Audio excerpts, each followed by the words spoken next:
From DPW and Leslie Fields from the Woods Hole Group. Leslie will do a brief presentation to explain what's going on, and then we'll be open for any questions anybody has. Okay, All right. thank you, Leslie. Thank you, Greg. Can you guys hear me okay? Yeah, okay. Again, Leslie Fields with the Woods Hole Group. We've been working with the town on this project for about 5 years. And we're finally at the implementation stage, so we are building shoreline resiliency in Marshfield through beach nourishment. This is just a quick rundown of what's in the agenda. I'll go over the project background and goals, describe a little bit about the upcoming nourishment project, talk about the construction schedule. I'll answer sort of some frequently asked questions, and then we'll open it up to public comment and further questions. So here's a list of what the goals are for the project, basically to protect public and private properties from storm damage.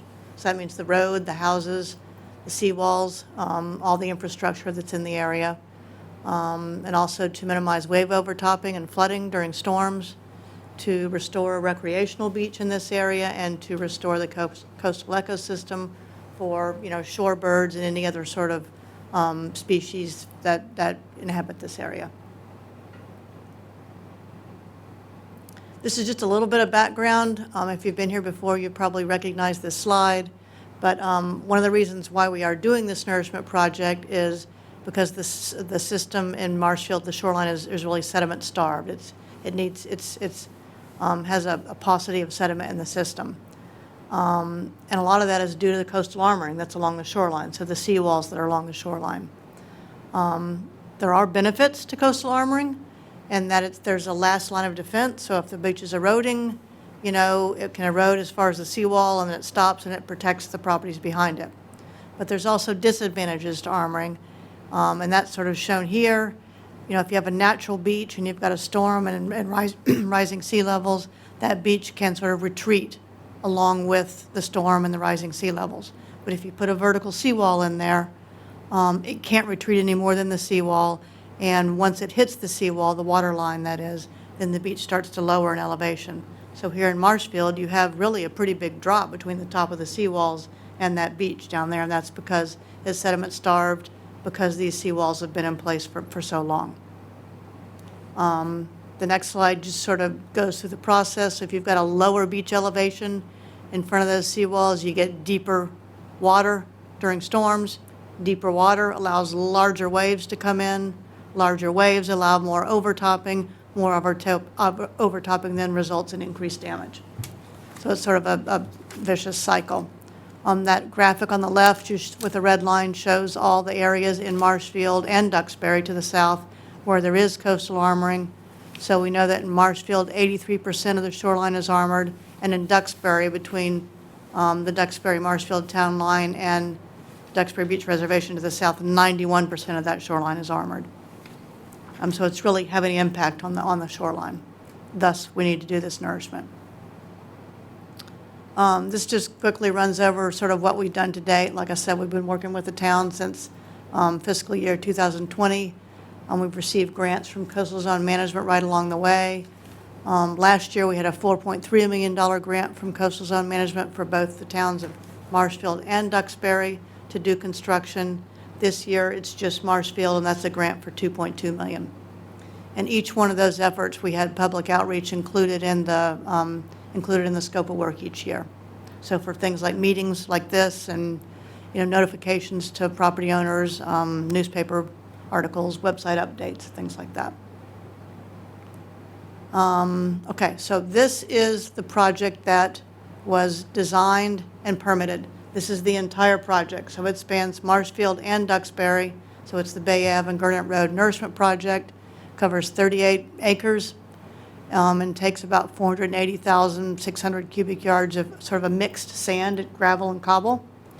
And there's a distribution there on the slide that shows how much of that is in Marshfield and how much in Duxbury. The whole thing is about 5,090 linear feet along the shoreline, 900 feet in Marshfield, and 4,190 in Duxbury.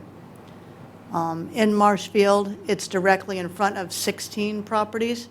Not to say that it's only protecting those 16 properties, it's also protecting the seawall, those properties, the road behind, the infrastructure, utilities, and other houses behind, the direct waterfront properties. Then in Duxbury, it's protecting 66 properties.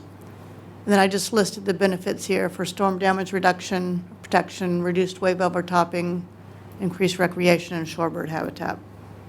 And those all fit with the goals of the project that I went over before.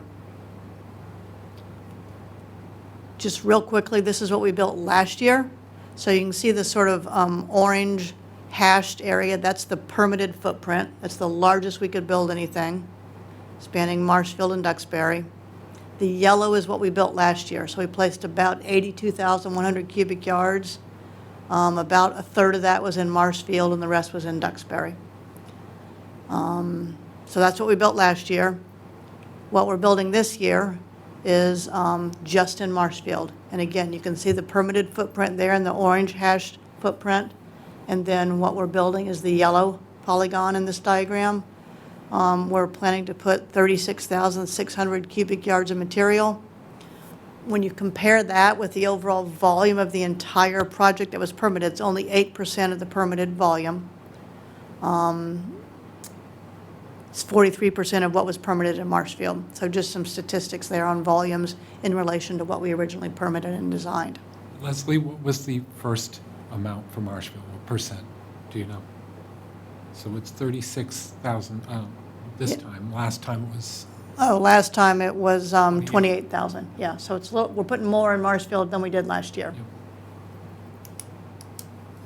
Yep. One thing I would say is that, it'd be ideal if we could build the whole project all at once. And it would last longer. We know that. But there are a couple of constraints we have right now. One is funding. It's expensive to build a project like this. Another is availability of material and the ability to get it on the beach in the time of year that we have. We can start, I think it's early October, and go through the end of March. Then we have to stop in March because of the shorebirds.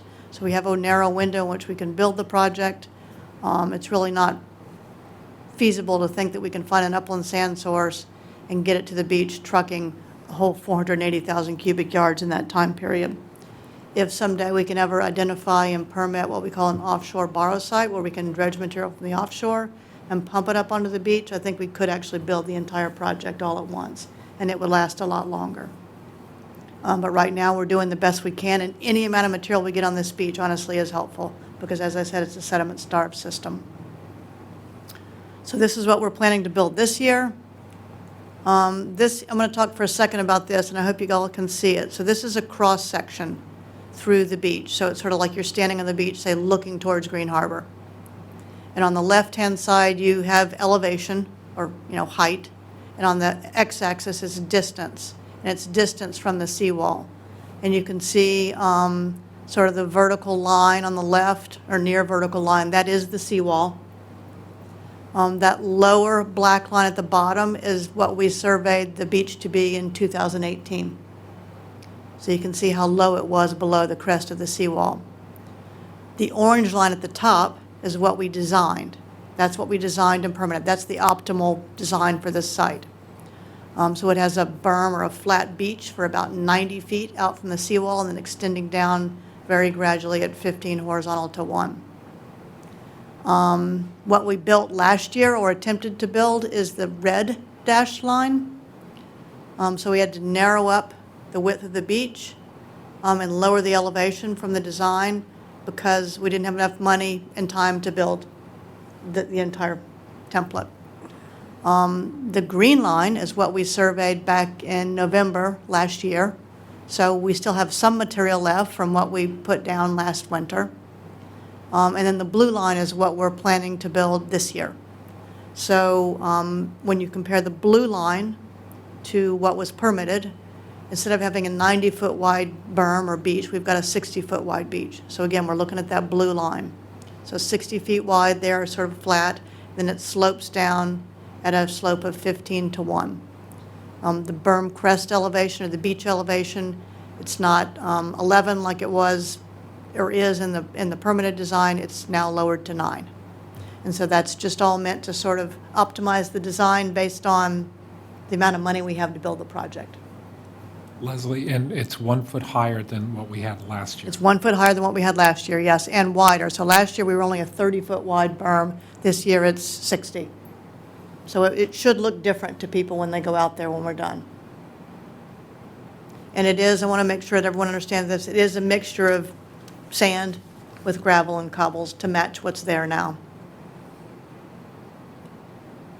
Truck route, do you want to talk about this, Greg? Yes. So the truck route for this project will be coming in and out of Duxbury along 139. They will drive down to Beach Street, take a right, go down to Bay Ave, take a right, go to the ramp, unload, and then the empties will come out Bay Ave to Bay Street to Canal Street, back to 139, and then out to Duxbury. At one point, there was a possibility of a source in Marshfield, which would have involved a lot more trucks on roads in Marshfield and stuff. That site has not finished its permitting yet, so we were not able to use it this year. And unfortunate, because that site had a really good mix of cobble, sand, and gravel, which is exactly what we need. Thank you. I will also say, in order to be able to put the volume that we want or need to put on the beach, we're going to have a lot of truck traffic. So it's about almost up to 100 trucks per day coming into the site and dumping the material. That's Monday through Friday from 7 to 5, roughly, February 10th to the end of March. So I want to make sure everybody understands that. This is just the schedule. We kind of talked about a lot of this, but the DPW has been working with the bidding process. They published the invitation to bid December 18th. The bids were due January 13th. Selected a contractor, and that contract was issued January 16th. Again, we're hoping to start construction February 10th and be done by the end of March. Well, we have to be done by... Yes, we have to be done, but yes, correct, we do, because of the birds. We have to be off the beach by then.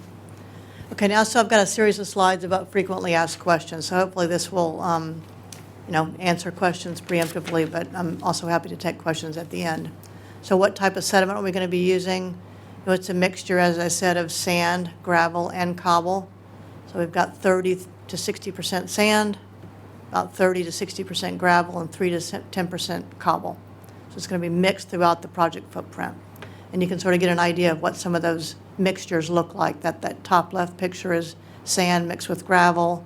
The bottom left has some cobble. That's about the size of your fist. And then the right picture is just sand entirely. Why can't we just use sand? Make a better recreational beach. People would be much happier if we didn't put gravel and cobble. The permits require that we match what's on the beach right now. So that's why we have to put the mixture of material. We went out there for the last 3 years mapping the sediment textures, and we know that there is a mixture of sand, gravel, and cobble. I provide the sizes of the different, materials here. Like I said, cobble's about the size of your fist, 2.5 inches to about 8 inches.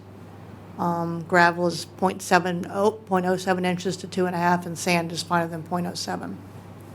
A couple things about the grain size, like that coarser material, it really helps the beach stay longer. It helps maintain that profile longer because the waves aren't able to move the coarser grain sediment off the beach than they can with the finer grain material. So it's really, again, while it may not be what people really want for a recreational standpoint, it's better from a standpoint of helping the nourishment stay longer on the beach. Where's the sediment coming from? As Greg said, there's a couple of sites in Duxbury where the selected contractor will be mining the sediment. And it's upland sediment, so it's initially going to have a bit of a reddish sort of color to it. You can sort of see that in the left picture. Yes. Yeah, left shows kind of a reddish tinge from the iron staining that you get in upland sediment. But this will bleach out over time, so that's sort of before and after picture at the same location, these two pictures. So you can see how it really, bleaches out and the reddish color disappears over time as it's, processed through the rain and waves and whatnot. How's the sediment going to get to the beach? It's going to be trucked to the beach in tractor trailers and dump trucks. As Greg said, at the Bay Ave ramp, it's going to be dumped directly under the beach and then graded using a front-end loader. We're thinking it's going to take about 2 months to 6 weeks to get this thing constructed, so again, early February to the end of March. As I said before, about 100 truckloads a day to bring in about 2,200 cubic yards of material per day. That's under ideal situation.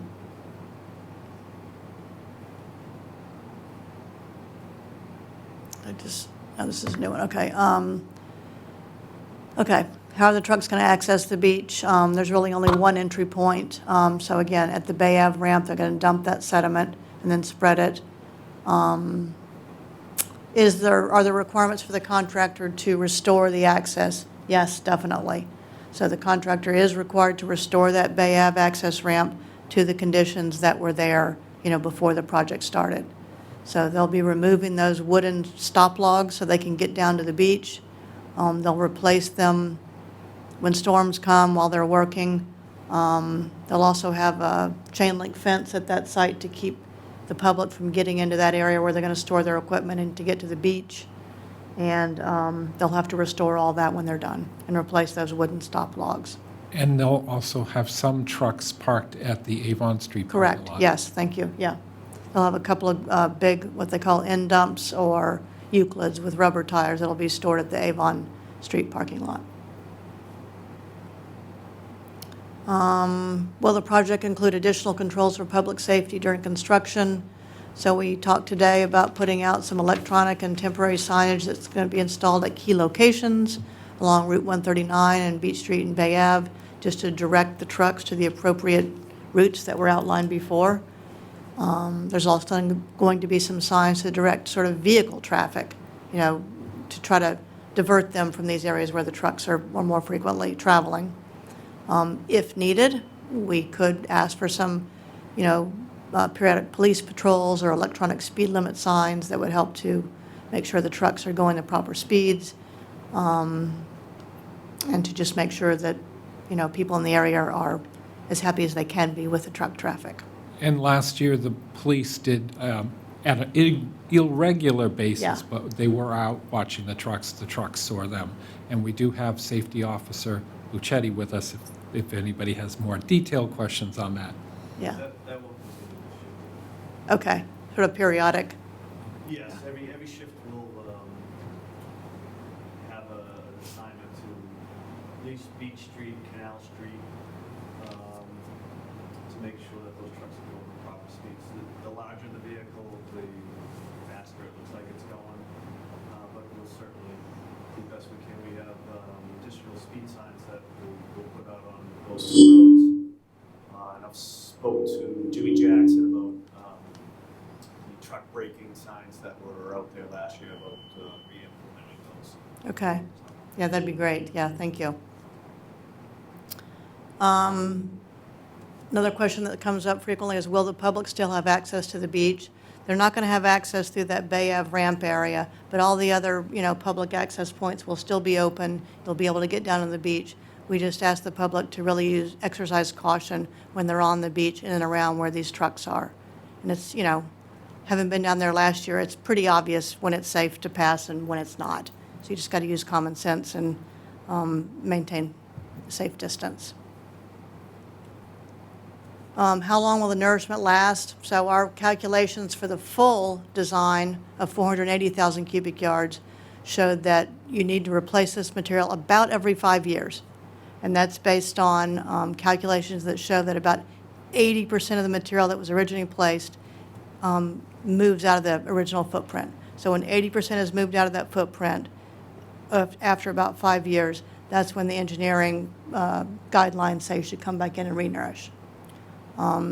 Since we're placing a lot smaller volume than what the original design is, we expect it to move around and dissipate much more quickly than that. Again, it doesn't mean that it's not a good project. It just means that the material is going to distribute more quickly throughout that footprint, but any amount of sediment we can get on this beach is helpful.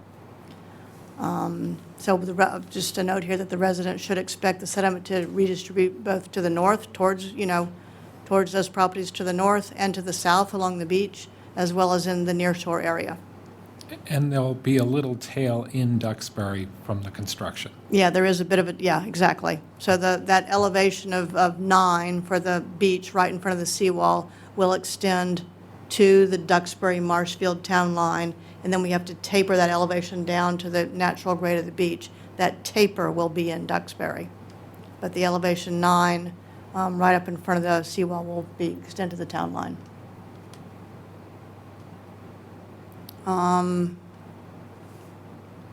Yeah, this is I think just had additional pictures just showing how the material spreads both to the north, to the south, and offshore into the nearshore zone. So when we have big storms, a lot of that material could get transported from the beach area to the offshore.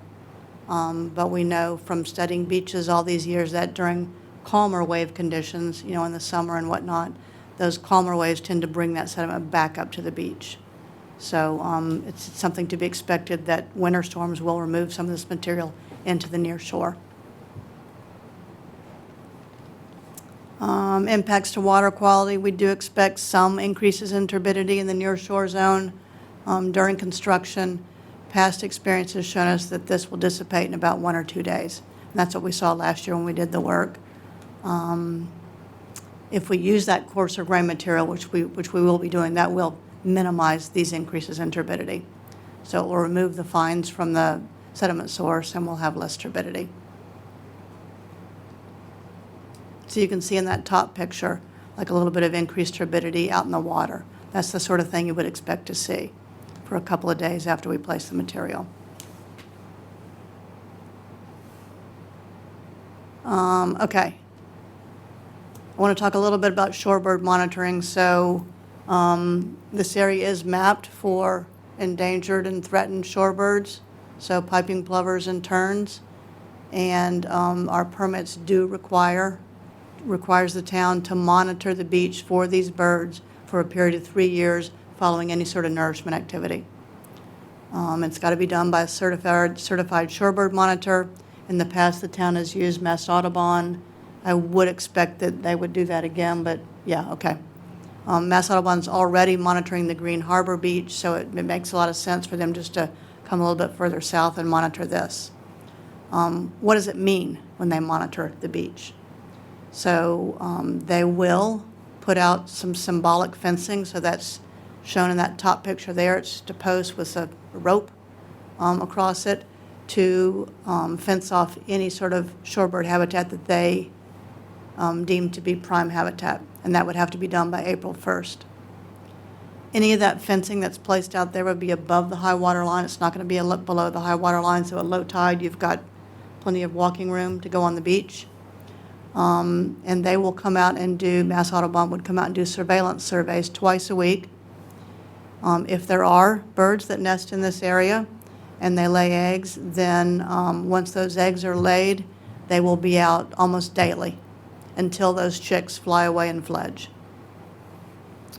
Leslie, it's also important, last year we did not need any fencing in the Marshfield section. Yeah, I was going to say that. So we had, lots of concerns with this last year, especially down in Duxbury where the beach is a little bit wider. I don't think they even put up any fencing down in Duxbury, honestly. But I know they didn't put any in Marshfield. So I sort of expect the same thing to happen this year. And also just have you know that, the monitors do have the ability to move that fencing around as they observe the beach. If they see any sort of territorial or nesting behavior, they can move that fencing around to protect the birds. That fencing would be removed by mid-July if no territorial or nesting activity is observed. But again, Marshfield didn't have any fencing last year. And this is just a list of activities that are allowed in protected shorebird habitat. So, you can continue to walk in those areas outside the fenced areas. Dogs need to be on leashes. I don't know if you have any sort of kite flying rules, but Mass Audubon asks that, all kite flying is kept at 200 not 200 years, 200 yards or greater from the fencing. Sorry about that. If there are stairways, and I just asked Greg, there are a few stairways that come down from the seawall and go to the beach. So if those can be installed by April 1, that would be great. If they need to be installed after April 1, then those homeowners would need to coordinate with the monitors to make sure that they're not installing it in an area where there is bird behavior. And then, homeowners are encouraged to maybe connect with your neighbors and coordinate on, not putting out every single stairway. Maybe you coordinate with your neighbors and share for a year.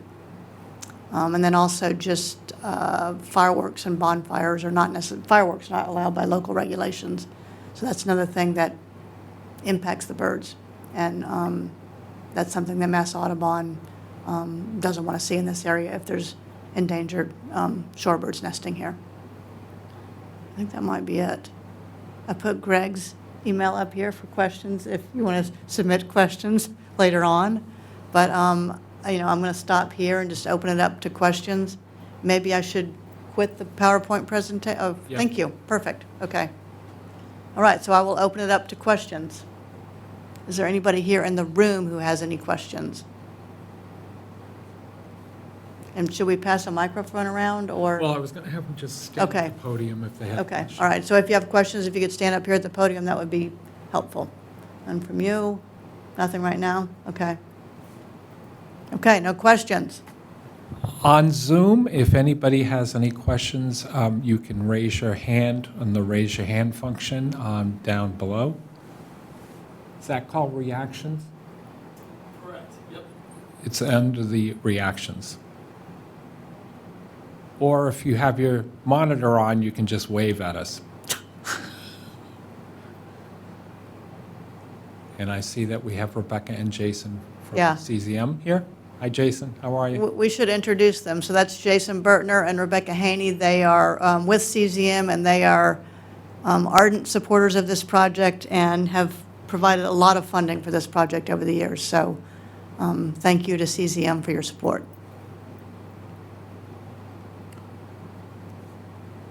Okay. Seeing no questions. Going once? Up. Yes?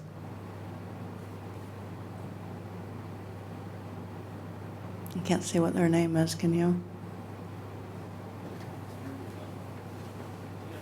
I think she waved at us. Is she muted? She's unmuted now. Oh, we can hear you now. Oh, okay. I'm Louise Lane. My husband and I live in Green Harbor. We use that beach for, I'd say, 50 to 70 years. And we watched the Nourishment being done last year as it was being done and as it was washed away by every high tide. And I'm just concerned that although you're saying that there is this potential for this sand or gravel and whatever to come back, that we are seeing whatever was done last year is gone. Okay, that's a good point. We actually did some surveys, and I showed a graph early on that shows that you do still have some of that material that was placed last year. So did you lose some? Yes. But do you still have some left? You do, and that is providing a benefit for protection of the seawall, protection of the homes, and all the infrastructure that's behind the seawall. But so that's maybe a common misunderstanding about beach nourishment, is that you can place it and it will stay there and it won't move, but that's not true. So it's meant to be sort of a sacrificial sediment source. As I've said before, any amount of sediment we can get on these sediment-starved beaches in Marshfield is a benefit. Also, when we were working last year at the very beginning, we had two storms right away, which did take a lot of the material out. Over the summer, I only went there occasionally, but I have people who stay there all the time, and they were pleased because in the past, we'd have 3 hours before and 3 hours after high tide, you wouldn't be able to get out on the beach. And on certain weekends, I'd have people come home and say, I could stay there through the high tide now. There was at least 10 to 12 feet on the beach. So this is the winter, that's typically when the material goes offshore. So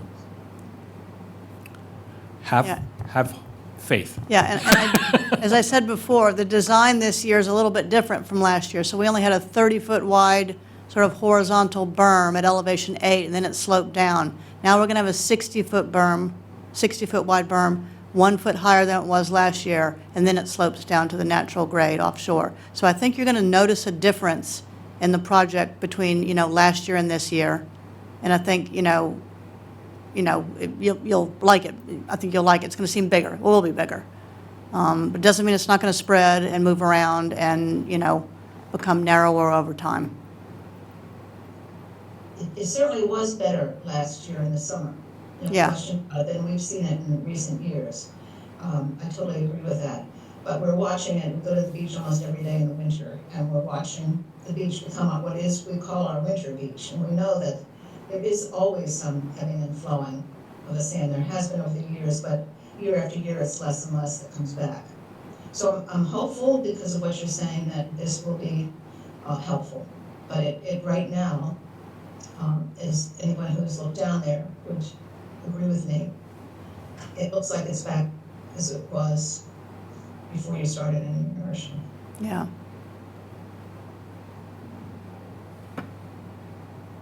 But thank you. You're welcome. Anybody else have any? Rebecca, go ahead. Yeah, I just wanted to point out that some of what the material that's put out there does help feed the entire profile.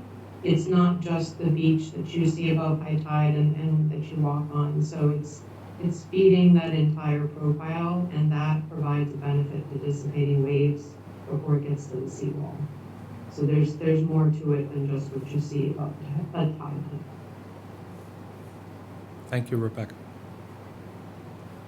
Anyone else with any questions? Going once? Going twice? Okay. Thank you for coming and attending. And again, if you have questions, I'm the local contact person. My name's Greg Guimond. I'm the town planner. And I can always have Leslie, the police department, the DPW with Rod and stuff. If I need help answering questions, I will reach out to them and get back to you. We'll also put the presentation on the website. And if there's any changes, we will advertise and let you know that there are changes in the plans as we go along. Thank you very much. All right, thank you.